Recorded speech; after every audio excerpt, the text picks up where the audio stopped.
গেল মাসে প্রধানমন্ত্রী তারেক রহমান মালয়েশিয়া ও চীন সফর করেন। এ সফরে নানা দ্বিপক্ষীয় স্বার্থ সংশ্লিষ্ট বিষয়ে দেশ দুটির সঙ্গে চুক্তি ও সমঝোতা স্মারক সই হয়, উন্মোচন হয় সম্পর্কের নতুন দিগন্ত।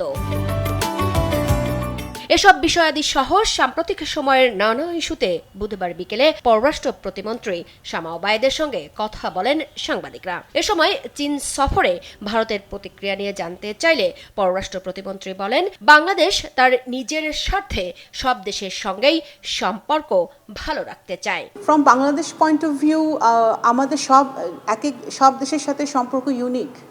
চায়নার সাথে সম্পর্ক থাকবে, সকল দেশের সাথে সম্পর্ক থাকবে এবং এটা আমার মনে করি না এক দেশের সাথে সম্পর্ক ভালো হলেই আরেক দেশের সাথে সম্পর্ক খারাপ হবে। আমাদের লক্ষ্যটা হচ্ছে যে সব দেশের সাথে ভালো সম্পর্ক রেখে আমাদের দেশের স্বার্থটা আমাদের হাসিল করা।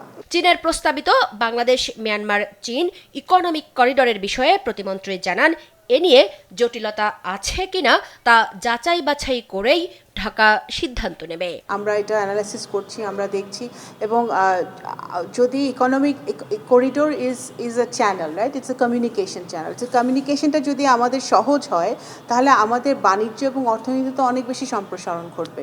তো সেটার কোনো জটিলতা আছে নাকি, কোনো সমস্যা আছে নাকি, সেটা অবশ্যই সংশ্লিষ্ট মন্ত্রণালয়, এটা অনেকগুলো মন্ত্রণালয় এটার সাথে জড়িত।